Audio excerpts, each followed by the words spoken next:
O cheiro de terra seca entrou pela janela do ônibus antes mesmo de Conceição abrir os olhos. Era aquele cheiro específico do interior do Ceará no mês de agosto, uma mistura de poeira, mandacaru e calor que não pede licença para entrar. Ela reconheceu o cheiro sem querer reconhecer. Era o cheiro de tudo que havia deixado para trás 22 anos atrás, quando foi embora com Geraldo cheio de promessas e uma mala de couro barato. Agora voltava sem Geraldo, sem as promessas e com a mesma mala, só que mais velha e mais vazia. Cleide, 7 anos, dormia encostada no ombro dela com a boquinha entreaberta. Rafa, que havia completado 5 anos na semana anterior e nem havia ganhado bolo porque não havia dinheiro para a farinha, roncava levemente no banco ao lado, abraçado a um carrinho de plástico quebrado que se recusava a largar. Eram os 2 únicos bens que Conceição havia conseguido salvar do apartamento quando o senhorio trocou a fechadura naquela manhã de segunda-feira, 3 semanas atrás. 3 semanas. Era quanto tempo havia durado a vida depois que Geraldo morreu. Não foi uma morte dramática. Não foi acidente nem doença longa. Geraldo simplesmente não acordou uma manhã. O coração parou enquanto ele dormia. Aos 48 anos, sem deixar aviso, sem deixar seguro de vida, sem deixar praticamente nada além de 2 dívidas no nome de Conceição que ela nem sabia que existiam. O apartamento alugado em Fortaleza ficou para trás. O emprego de balconista que ela tinha na mercearia do seu Afrânio também ficou, porque seu Afrânio precisava de alguém que pudesse fazer hora extra e Conceição não tinha com quem deixar as crianças. Em 3 semanas, tudo desapareceu. A prima Dorinha havia dado abrigo por 15 dias. Mas Dorinha tinha 4 filhos num apartamento de 2 quartos, e a situação estava impossível. Depois foi a vez da colega de trabalho Silvana, que deixou Conceição dormir na sala por mais uma semana, mas o marido de Silvana começou a fazer cara feia, e Conceição entendeu o recado antes de precisar ouvir as palavras. Foi Silvana quem teve a ideia. Conceição, você não tem uma tia lá no interior? Não tinha parente nenhum por lá, não? A lembrança veio devagar, como coisa que a memória guardou numa gaveta fechada à chave. A tia Zefa, irmã mais velha da mãe de Conceição, que havia ficado no interior quando toda a família migrou para a capital.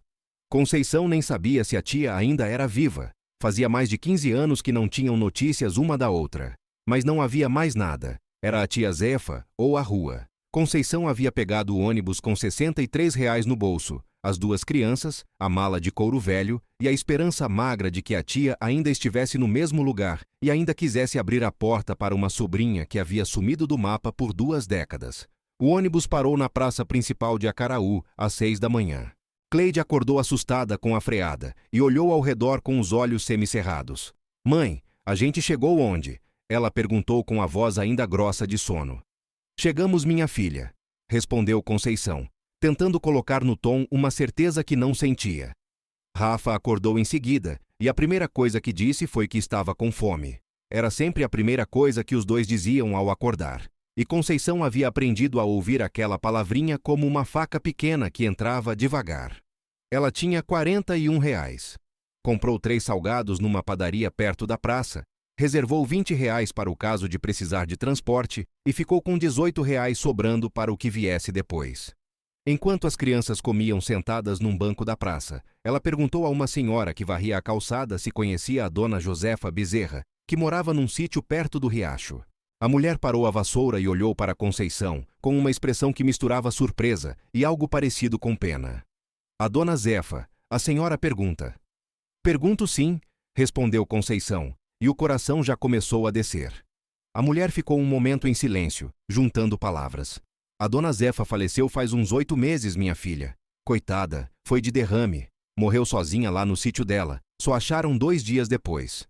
Conceição ficou parada por um momento com um salgado na mão, sem conseguir dar a próxima mordida. Então, a última porta havia fechado antes mesmo de ela chegar lá para bater. Ficou sentada no banco da praça por quase meia hora, olhando as crianças brincarem com o carrinho quebrado no chão, tentando pensar. Não era o momento de chorar. Chorar era luxo de quem tinha casa para onde voltar e fechar a porta. Ela precisava pensar. Foi quando a mulher da vassoura voltou. Havia terminado a calçada e estava claramente com a consciência pesando. Moça, me desculpe ter dado essa notícia assim na seca. A senhora é parente da dona Zefa? Sou sobrinha, respondeu Conceição. A mulher assentiu devagar. Então a senhora sabe que o sítio ficou lá. Ninguém mexeu não. A dona Zefa não tinha filho, não tinha marido, não tinha herdeiro direto. A família de fora nunca apareceu para tomar conta. O lugar tá lá do jeito que ela deixou, só fechado. Conceição ergueu os olhos devagar. E fica longe daqui esse sítio, a senhora sabe me dizer. A mulher apontou para uma estrada de terra que saía pelo lado direito da praça. Uns 4 quilômetros por ali. Tem uma porteira de madeira com o nome Sítio Boa Esperança pintado que nem dá mais para ler direito. É o único sítio no caminho antes de chegar ao riacho. 4 quilômetros. Conceição olhou para as crianças, depois para a mala, depois para a estrada de terra. Não tinha opção que fosse boa. Só tinha opção que fosse possível. Vamos andar um pouco, ela disse para Cleide e Rafa. Os dois levantaram sem perguntar muito, porque as crianças têm um instinto afinado para o humor da mãe, e sabem quando não é hora de complicar. A caminhada foi longa. A mala pesava mais do que devia para o pouco que havia dentro. Rafa pediu colo depois do 2º quilômetro, e Conceição carregou o menino num braço e puxou a mala com o outro enquanto Cleide andava do lado segurando a alça para ajudar do jeito que podia. O sol do interior do Ceará às 8 da manhã já é um sol de meio-dia em qualquer outro lugar. Quando Conceição avistou a porteira, quase passou direto. Era uma estrutura de madeira tão velha e torta que parecia estar se inclinando para a aposentadoria. O nome Sítio Boa Esperança havia sido pintado numa tábua amarrada nos mourões, mas as letras estavam tão desbotadas que só dava para ler, porque a mulher da praça havia dito o nome antes. A corrente que fechava a porteira estava enferrujada, mas não havia cadeado, só uma volta de arame que qualquer pessoa conseguia abrir. Conceição ficou parada na frente da porteira por um longo momento. Aquele sítio havia pertencido à tia Zefa. A tia Zefa era da família dela, por mais que essa família houvesse se despedaçado e espalhado pelo vento dos anos. Ela não era uma estranha chegando a um lugar estranho. Era uma sobrinha chegando a um lugar que havia pertencido a alguém do seu sangue. Era pouca coisa para se sustentar, mas era o que tinha. Abriu o arame e empurrou a porteira, que se abriu com um gemido longo e dramático, como se estivesse reclamando de anos de abandono. O caminho até a casa era de terra batida coberto de capim seco nos lados. A casa em si ficou visível depois de uma curva suave, e Conceição parou de caminhar por um segundo quando a viu. Era uma construção de tijolos, maior do que ela esperava, pintada num azul que havia sido bonito em algum momento do passado, mas que o sol e a chuva haviam transformado numa cor indefinida entre o azul e o cinza. Tinha varanda na frente com 2 colunas de alvenaria, janelas de madeira fechadas, um telhado de telha colonial que havia resistido, mas mostrava seus anos.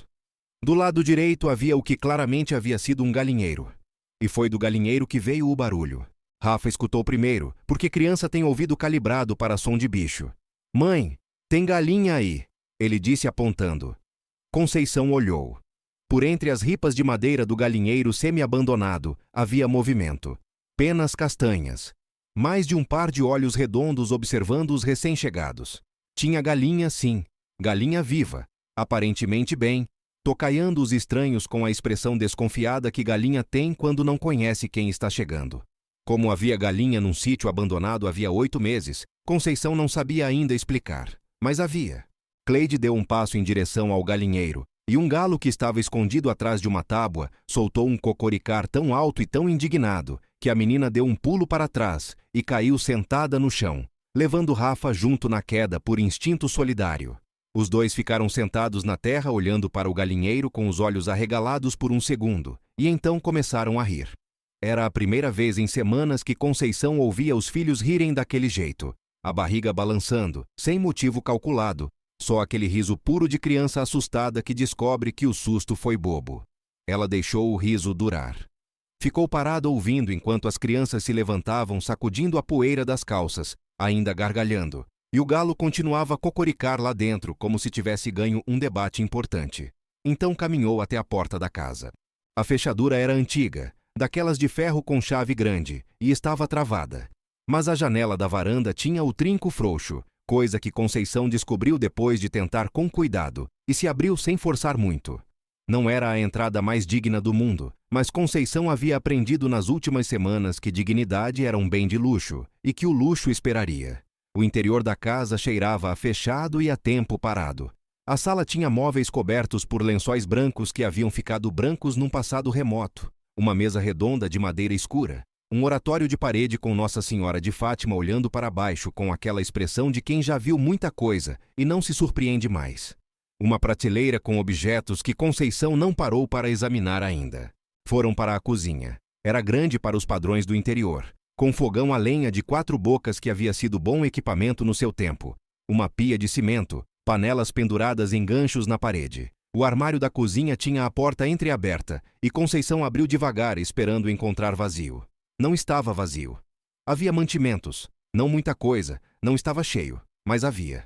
Uma lata de banha fechada, um saco de fubá com uns 2 quilos ainda dentro, uma garrafa de azeite de dendê pela metade, sal, açúcar num pote de vidro tampado, feijão numa lata de metal que chiou quando Conceição abriu, e dentro havia pelo menos 1 quilo de feijão preto, seco e bom. A tia Zefa havia saído para morrer sem ter acabado sua despensa. Conceição ficou parada na frente do armário aberto por um momento. Não chorou. Ficou só olhando para o feijão dentro da lata como se estivesse vendo uma aparição. "Mãe, a gente tem comida aqui?" perguntou Cleide, que havia espeitado por baixo do braço da mãe. "Tem sim, minha filha", respondeu Conceição, e a voz saiu um pouco mais funda do que planejava. O primeiro trabalho foi acender o fogão a lenha. Havia lenha no lado de fora da cozinha, num feixe amarrado que estava seco e bom. Conceição havia crescido vendo a avó acender fogão a lenha e sabia fazer. Embora os 22 anos em Fortaleza com fogão a gás tivessem enferrujado um pouco a habilidade. Depois de 3 tentativas e muito assoprar, o fogo pegou. Enquanto o feijão cozinhava, ela foi examinar o galinheiro. Havia 7 galinhas e o galo, todos aparentemente saudáveis, o que era um mistério que Conceição precisava resolver. Se o sítio estava abandonado fazia 8 meses, como as galinhas tinham sobrevivido? A resposta apareceu quando ela examinou melhor o galinheiro. Havia um sistema simples e inteligente que a tia Zefa havia montado. Uma calha de bambu ligada a um barril que coletava a água da chuva, com um mecanismo de boia improvisado que liberava água devagar para o bebedouro das galinhas. E o quintal de terra batida ao redor do galinheiro estava cheio de capim, insetos e restos de plantação antiga, que as galinhas vinham complementando na alimentação. A tia Zefa havia sido uma mulher previdenciosa. Havia deixado as galinhas com condições de sobreviver sem ela por um bom tempo. No chão do galinheiro, em 3 dos 4 ninhos improvisados com palha, havia ovos. Conceição contou. 11 ovos. Ficou de joelhos no chão sujo do galinheiro contando 11 ovos como se fossem ouro, porque naquele momento eram exatamente isso. O almoço daquele dia foi feijão com fubá mexido e ovo cozido. Era simples demais para ter nome bonito, mas Rafa comeu 2 pratos e pediu terceiro. E Cleide limpou o prato com o dedo sem se lembrar que a mãe havia ensinado que isso não era elegante. Conceição comeu devagar, olhando as crianças, sentindo o estômago receber comida de verdade depois de dias de salgado e biscoito. Naquela noite, depois de improvisar camas com cobertores que achou num baú do quarto, depois das crianças dormirem num quarto com cheiro de naftalina e tempo parado, Conceição foi sentar na varanda e olhou para o céu do interior do Ceará, que é um céu diferente de qualquer outro céu, cheio de estrelas que a cidade apaga. Precisava pensar, com calma desta vez. A situação era a seguinte. Ela estava num sítio que havia pertencido à tia Zefa, que havia morrido sem herdeiros diretos. Ela, Conceição, era sobrinha da tia Zefa, o que significava algum grau de parentesco, mas parentesco em grau afastado provavelmente não dava direito automático à herança. Ela não sabia ao certo, não entendia de lei, mas sabia que estava num lugar onde ninguém havia ido em 8 meses, onde havia comida, onde havia água no poço que testou ainda de tarde e que estava boa, e onde havia 7 galinhas e um galo que botavam ovos todo dia. Podia ficar ali por algum tempo, mas ficar como invasora era uma coisa. Ficar com algum amparo legal era outra completamente diferente. Havia uma decisão a tomar, e ela precisava tomar antes que alguém aparecesse e a colocasse para fora. Na manhã seguinte acordou cedo, antes das crianças, e foi fazer o que havia feito toda manhã nos anos de casada. Varreu a casa, organizou os cômodos, verificou o quintal. Era um instinto de ordem que nunca havia largado nem nos piores dias. Enquanto varria, foi examinando a propriedade com olhos mais descansados. O sítio era maior do que parecia da porteira. Além da casa e do galinheiro, havia um paiol que havia servido para guardar ferramentas e equipamentos, muitos dos quais ainda estavam lá, enferrujados mas presentes. Havia um pomar desorganizado mas vivo, com pés de manga, cajá, goiaba e um pé de limão que estava carregado. No fundo do quintal, havia o que havia sido uma horta e que agora era terra boa coberta de capim, pedindo só capina e semente para voltar a ser o que foi. E havia o poço, fundo, com água fresca que subia no balde com cheiro de terra boa, e nenhum gosto de ferrugem. Era um lugar que havia sido cuidado com amor por muitos anos e que estava pedindo socorro com a mesma silenciosidade com que uma planta pede água. Cleide apareceu na varanda ainda descalça, esfregando os olhos. "Mãe, esse lugar é nosso mesmo?" ela perguntou. Conceição pensou bem antes de responder. "É da família, minha filha, e a gente é família." Cleide processou isso por um momento com aquela seriedade de criança velha que ela às vezes demonstrava. "Então a gente cuida," ela concluiu, e foi buscar o chinelo. Naquele dia, Conceição tomou a primeira decisão prática. Pegou R$ 20 dos 18 que haviam sobrado, deixou as crianças na casa com instrução firme de não sair do quintal, e caminhou os 4 quilômetros de volta até a praça de Acaraú. Foi direto falar com a mulher da vassoura, que se chamava Mundica, e era, Conceição descobriu, uma espécie de enciclopédia ambulante de tudo o que havia acontecido no município nos últimos 40 anos. "Dona Mundica, preciso de informação sobre a situação do sítio Boa Esperança, depois do falecimento da dona Zefa."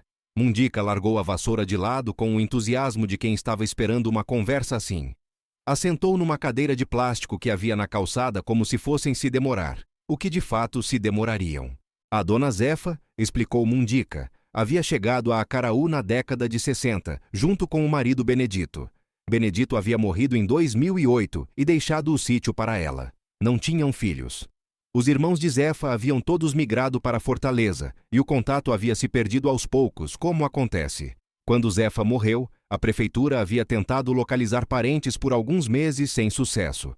O processo de inventário estava parado no cartório, esperando o herdeiro que nunca aparecia. Conceição ouviu aquilo e sentiu alguma coisa se mexer dentro do peito. O processo estava aberto. Ela era sobrinha. Havia parentesco. "Dona Mundica, me fala uma coisa. Tem advogado nessa cidade que entenda dessas questões de herança de família?" A mulher pensou um momento, franzindo a testa. "Tem o doutor Evaristo, que tem escritório ali na rua da igrejinha. Homem sério, cobra razoável, entende de inventário e essas coisas de cartório." Conceição usou 8 dos 18 reais para comprar fubá, sal grosso e vela na mercearia. Guardou os outros 10 e caminhou de volta para o sítio pensando em cada passo. Nos dias seguintes estabeleceu uma rotina. De manhã cedo, antes do sol pegar, ela e as crianças cuidavam do galinheiro. Limpavam o chão, trocavam a água, verificavam os ninhos. As galinhas foram estranhando no começo, que galinha é bicho que desconfia de mudança, mas foram se acostumando com a presença nova. O galo, que Rafa insistiu em chamar de coronel por causa de um jeito mandão que ele tinha, continuava a cocoricar como se a propriedade toda fosse sua, o que de certa forma era. Depois do galinheiro vinha a horta. Conceição havia encontrado enxada e ancinho no paiol e começou a capinar o terreno que havia sido horta. Era trabalho pesado demais para uma pessoa só. Então dividia com Cleide, que puxava o capim arrancado para o lado, e com Rafa, que ficava catando pedra e botando numa pilha como se fosse o trabalho mais importante do mundo, o que para ele era. Ao meio-dia, paro do sol. À tarde, quando a temperatura baixava um pouco, Conceição foi explorar o paiol com mais cuidado. Encontrou coisas que foram revelando o tamanho da vida que a tia Zefa havia vivido ali. Um crochê inacabado ainda no bambolê. Fotografias numa caixa de sapato. Sementes guardadas em saquinhos de pano etiquetados com letra miúda. Feijão de corda, maxixe, quiabo, jerimum, coentro. Cada saquinho etiquetado com a letra cuidadosa de quem sabe que vai precisar lembrar. Foi uma das fotografias que fez Conceição parar e segurar o fôlego. Era uma foto antiga, desbotada, de uma família numa varanda. E no centro da foto havia uma mulher jovem que Conceição reconheceu com um choque no peito, porque aquela mulher tinha a mesma boca que a mãe dela, os mesmos olhos fundos, a mesma forma de segurar a cabeça ligeiramente inclinada para o lado. Ao lado dela estava uma menina de uns 10 anos, que Conceição demorou um momento para identificar, e então reconheceu a si mesma. Havia estado ali. Havia conhecido aquela mulher quando ainda era criança. Havia pisado naquele sítio antes, num mundo anterior a Geraldo e Fortaleza, e tudo o que havia vindo depois. A tia Zefa não era uma estranha. Era sangue. Guardou a foto no bolso do avental e ficou com ela o resto do dia. No quinto dia de estar no sítio, Conceição caminhou de volta à cidade e foi ao escritório do doutor Evaristo. O advogado era um homem de uns 55 anos, magro, com óculos de aro de metal e a expressão de quem já ouviu muita história e classificou cada uma delas numa gaveta mental. Recebeu Conceição sem pressa aparente, o que ela interpretou como bom sinal. Ela contou tudo. A morte de Geraldo, a situação em Fortaleza, a tia Zefa, o ônibus, a caminhada, o sítio, os ovos no galinheiro. Contou sem enfeitar e sem diminuir, porque havia aprendido que a verdade simples tem mais peso que história bem arrumada. O doutor Evaristo ouviu, fez algumas anotações, depois juntou as pontas dos dedos e ficou pensando por um momento. A senhora é sobrinha de Josefa Bezerra. O grau de parentesco é de 2º grau pela linha colateral. Em termos de herança, não é o grau mais próximo, mas dado que não apareceu herdeiro de grau mais próximo e o processo está aberto há 8 meses, sem nenhuma manifestação, a senhora tem base para se habilitar como herdeira. Conceição sentiu o coração dar um pulo. Quanto tempo levaria isso? O advogado inclinou a cabeça. Inventário de bem imóvel em comarca do interior, sem conflito de outros herdeiros, pode ser resolvido entre 6 meses e 1 ano. Mas a senhora pode pedir liminarmente o direito de residência enquanto o processo corre, dado que é herdeira habilitada e o bem está sem uso ou cuidado. Conceição pensou por um segundo. Doutor, tenho R$18. O advogado olhou para ela por um momento longo. Depois pegou um bloco de papel e começou a escrever. Escutou do prefeito que a prefeitura tem um programa de assistência jurídica gratuita para situações de vulnerabilidade social comprovada. A senhora se enquadra. Vou encaminhar o processo por essa via. Não vai me custar nada, e a senhora não vai me dever nada. Conceição ficou olhando para o advogado por um momento sem conseguir responder. Depois disse obrigada de um jeito que tentava conter mais do que uma palavra comporta. O doutor Evaristo levantou e apertou a mão dela. Vai ser um processo, dona Conceição. Tem burocracia, tem espera, tem papel. Mas a senhora tem direito, e eu vou atrás desse direito. Enquanto o processo corria nos bastidores da burocracia de cartório, a vida no sítio foi tomando forma própria. As galinhas foram a base de tudo no começo. 11 ovos por dia, às vezes 12. Conceição fritava, cozinhava, mexia com fubá, fazia omelete de todo jeito imaginável. Mas logo percebeu que comer todos os ovos era desperdício de oportunidade. Começou a guardar uma parte. A vizinha mais próxima do sítio, uma mulher chamada Tonha, que morava de uns 2 quilômetros de distância numa propriedade maior, apareceu na 2ª semana. Chegou a cavalo, curiosa, com a diretividade simples das pessoas do interior, que não desperdiçam tempo chegando devagar no assunto. Você é a sobrinha da Zefa que apareceu? Sou, respondeu Conceição. Tonha olhou ao redor do quintal com olhos profissionais de quem avalia a propriedade. A casa tá mais limpa do que quando a Zefa era viva, disse finalmente, o que era um modo peculiar mas genuíno de elogio. Foi Tonha quem revelou o mercado. A cidade tem feira toda sábado na praça, ela disse. Tem demanda por ovo de galinha caipira, e não tem quase ninguém vendendo. Quem tinha galinha caipira no sítio aqui perto foi embora, ou parou de criar. Conceição ficou olhando para Tonha enquanto a informação se organizava na cabeça. Na 4ª semana, apareceu na feira do sábado com uma caixa de papelão com 40 ovos, duvidando da própria iniciativa o tempo todo, na caminhada de 4 quilômetros com a caixa. Vendeu em 40 minutos. As pessoas perguntavam se eram de galinha caipira mesmo. Ela confirmava que sim, e havia uma disposição de pagar um pouquinho mais por isso que Conceição não havia calculado, mas que fez toda a diferença. Com o dinheiro dos 40 ovos, ela comprou arroz, açúcar, sabão e ainda sobrou para guardar. Voltou para o sítio com a caixa vazia e uma sensação nova no peito, que demorou um pouco para identificar. Era orgulho. Não o orgulho que alguém dá para outro guardar. O orgulho que nasce dentro quando a pessoa faz alguma coisa com a própria mão e a própria cabeça. Doutor Evaristo apareceu no sítio no 2º mês com um papel.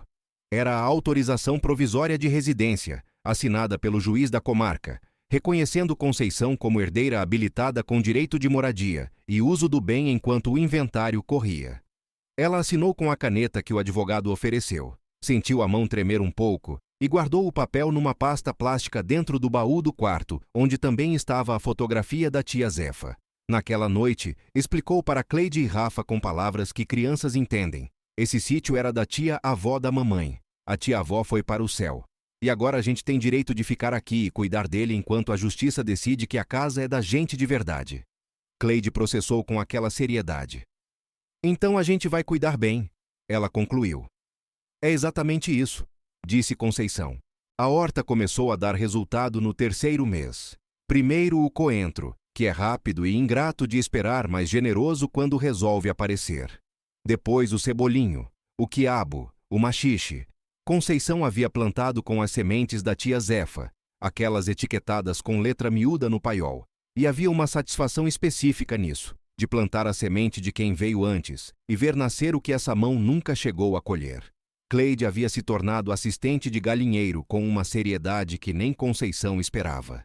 A menina acordava antes da mãe às vezes, ia verificar os ninhos, contava os ovos num caderninho que havia pedido na escola, onde havia se matriculado no mês anterior, graças à intervenção da assistente social do município, que o doutor Evaristo havia acionado. Hoje foram 16 ovos mãe, ela anunciava com a formalidade de um contador fazendo o relatório. Rafa havia adotado o coronel como companheiro de vida. O galo havia decidido reciprocamente que Rafa era aceitável, o que se manifestava em não cocoricá-lo na cara quando o menino se aproximava, distinção que não estendia para nenhum outro ser humano do sítio. Os dois se entendiam numa linguagem própria de 5 anos, e orgulho de galo que Conceição observava com uma ternura que às vezes chegava a doer. No 4º mês, Tonha voltou com uma proposta. Minha irmã em Fortaleza ficou sabendo que você vende ovo de caipira e quer saber se você consegue mandar 2 dúzias por semana com o motorista do ônibus que passa aqui toda quinta-feira. Paga adiantado, e o frete é barato. Conceição calculou rapidamente. O galinheiro havia crescido. Ela havia comprado mais 4 galinhas com o dinheiro da feira. O plantel tinha agora 12 galinhas botadeiras, e o coronel gerenciando o departamento com eficiência autoritária. A produção diária média estava em 18 ovos. 2 dúzias por semana para Fortaleza era factível e não comprometia o que vendia na feira. Disse que sim. Foi o primeiro cliente fora da cidade. Não era muito. Era o começo de algo que ela ainda não sabia nomear, mas que estava tomando forma como aquelas nuvens de agosto que chegam no horizonte, e a pessoa sabe que vem chuva, mesmo que o céu ainda esteja azul. No 5º mês aconteceu uma coisa que mudou a escala de tudo. Uma mulher chamada Graça, que tinha um pequeno restaurante na cidade chamado Tempero da Serra, apareceu na feira no sábado e foi direto na banca dos ovos de Conceição. Ouvi dizer que seus ovos são de caipira criada solta com alimentação natural. Graça disse sem preâmbulo. São sim, confirmou Conceição. Graça olhou para ela com os olhos estreitados de quem está calculando. Meu restaurante usa 60 ovos por semana. Consigo comprar de você e pagar melhor do que preço de feira se eu tiver fornecimento garantido. 60 ovos por semana. Era mais do que o plantel atual produzia com margem confortável, mas não era impossível de chegar lá. Conceição ficou calada por um momento que provavelmente pareceu longo para Graça, mas que para ela era tempo necessário de calcular. Posso garantir 60 por semana em 2 meses, ela disse. Graça franziu a testa. 2 meses é tempo. Mas se a senhora garante a qualidade e a regularidade, fecha. Fecharam um acordo num aperto de mão na feira de Acaraú, com cheiro de coentro e queijo de coalho no ar. Em 2 meses, Conceição havia ampliado o galinheiro, comprado mais 8 galinhas selecionadas com Tonha, que entendia de bicho mais do que qualquer pessoa que Conceição havia conhecido, e estava entregando 64 ovos por semana para o restaurante de Graça, e mantendo a banca na feira do sábado e as 2 dúzias semanais para Fortaleza. O dinheiro havia mudado de tamanho. Não era riqueza.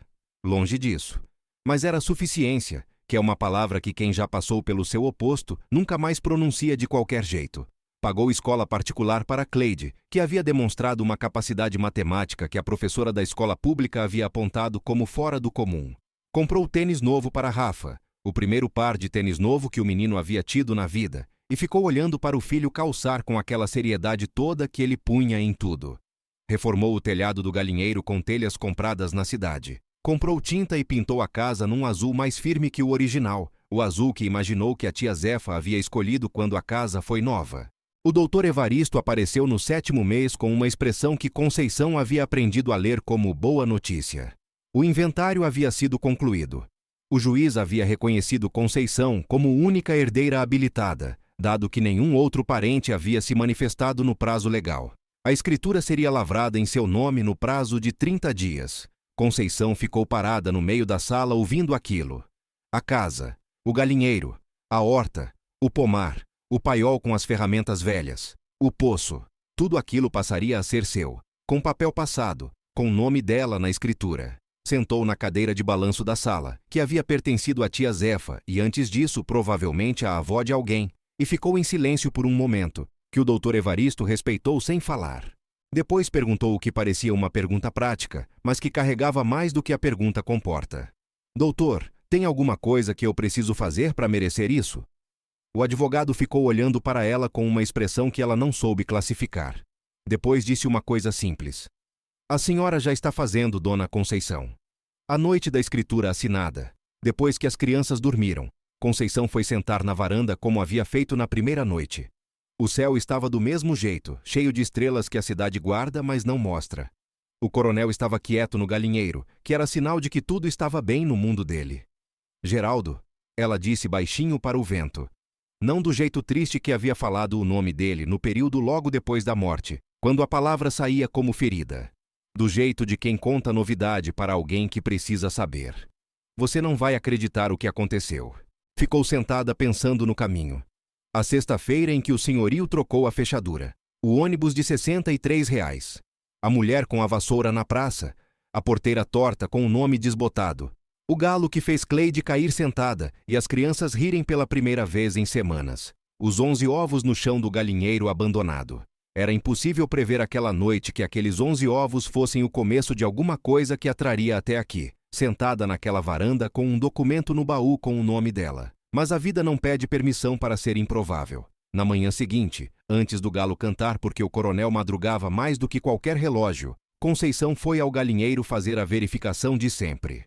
Cleide apareceu logo atrás, caderninho na mão. Rafa veio depois arrastando os pés com o coronel na frente dele, como se estivesse escoltando o menino ao invés do contrário. 17 ovos. Cleide anotou no caderninho com a seriedade contábil de sempre. Rafa deu bom dia ao coronel e o coronel aceitou com dignidade. Conceição ficou olhando para os 17 ovos nos ninhos e pensou que havia uma beleza específica naquilo que era difícil de colocar em palavra. Era a beleza de coisa simples que sustenta coisa grande, de bicho miúdo que não pede muito e dá mais do que pede, de semente guardada em saquinho de pano por mão que foi embora, mas deixou o que plantou. Graça do restaurante havia feito uma proposta nova na semana anterior. Queria que Conceição fornecesse também frango caipira abatido, 2 por semana para o restaurante, que havia colocado no cardápio um prato de frango caipira assado que estava fazendo sucesso e que os clientes perguntavam de onde vinha o frango. Conceição havia dito que precisava pensar, e havia pensado. E a resposta era sim, mas com uma condição: que o cardápio informasse o nome do sítio de onde vinha o frango. Graça havia concordado sem pensar duas vezes. Sítio Boa Esperança. Era o nome que a tia Zefa havia escolhido e que o tempo havia desbotado naquela tábua na porteira. Conceição havia repintado a tábua na semana que recebeu a autorização provisória de moradia, com tinta azul que sobrou da fachada da casa. Letras grandes e firmes que qualquer um conseguia ler de longe. Era o nome certo para um lugar que havia sido encontrado quando não havia mais esperança de encontrar nada. 6 meses depois da escritura assinada, Conceição estava numa reunião na prefeitura que ela não havia pedido para estar e que a deixou desconcertada pela metade do tempo. O secretário de Agricultura do município havia ficado sabendo da história do sítio Boa Esperança através do doutor Evaristo e de Graça e de Tonha, que eram pessoas que conheciam outras pessoas, como acontece no interior, onde as histórias caminham mais rápido do que carro em estrada de chão. O secretário queria saber se Conceição tinha interesse em participar de um programa municipal de fortalecimento de agricultura familiar que estava sendo estruturado. Não era a favor, ele deixou claro. Era oportunidade de negócio. O município estava querendo comprar ovo e frango caipira para a merenda escolar de 12 escolas públicas e precisava de fornecedor regularizado com nota fiscal e capacidade de atender volume. Conceição ouviu o número de ovos e frangas que o município precisava por mês. Ficou um momento em silêncio calculando. Depois perguntou quanto tempo tinha para responder. 1 semana, disse o secretário. Ela disse que ia precisar das 7. Levantou, apertou a mão do secretário, agradeceu o tempo e foi embora para fazer conta. Naquela semana falou com Tonha, que tinha terreno ocioso e interesse em parceria. Falou com uma mulher chamada Rita, que morava do outro lado do riacho e havia parado de criar galinha por falta de mercado.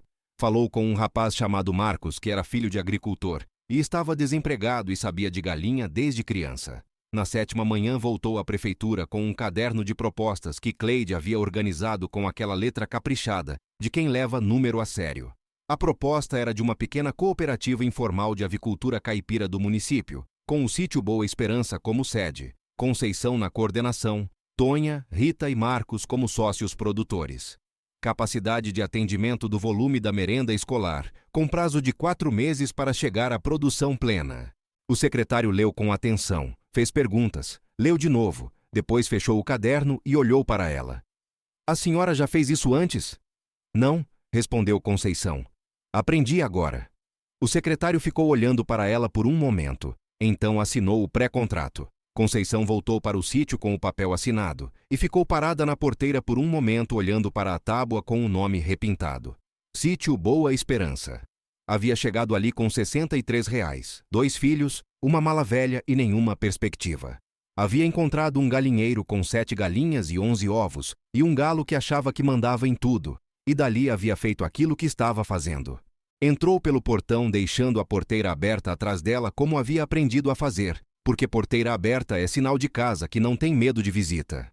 O coronel a recebeu com o cocoricar de sempre, que ela havia aprendido a interpretar não como reclamação, mas como saudação, do jeito que esse galo particular escolheu para dizer que reconhecia quem chegava. Cleide estava na horta com Marcos aprendendo a identificar o ponto certo do quiabo para colher. Rafa estava no galinheiro contando galinha, que era a atividade que ele realizava com frequência, e resultado sempre diferente porque galinha não coopera com contagem. Tonha estava no paiol examinando uma incubadeira simples que haviam comprado de segunda mão e que precisava de ajuste. Era barulhento, era movimentado, era completamente diferente da silêncio morto de abandono que havia encontrado na primeira manhã. Conceição foi até a cozinha, acendeu o fogão, pôs água para esquentar e tirou do armário 2 saquinhos de pano com etiqueta de letra miúda que ainda havia no fundo da prateleira.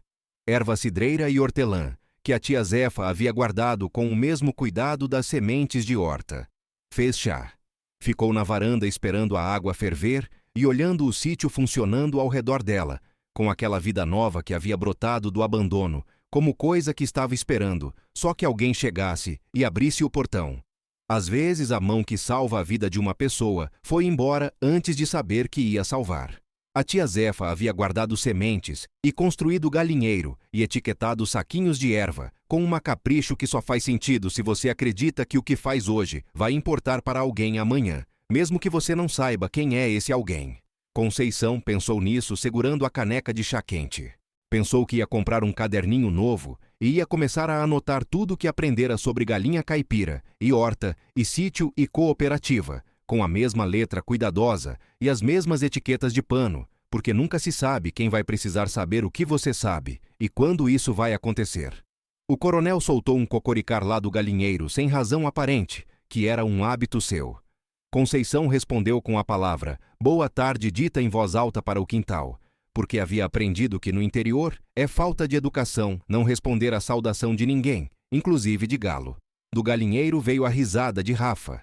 E do quintal veio o cheiro de terra boa, e capim cortado, e limão do pé carregado que a tia Zefa havia plantado em algum ano, que Conceição não sabia, e que havia continuado dando limão, independentemente de quem estava ou não estava ali para colher.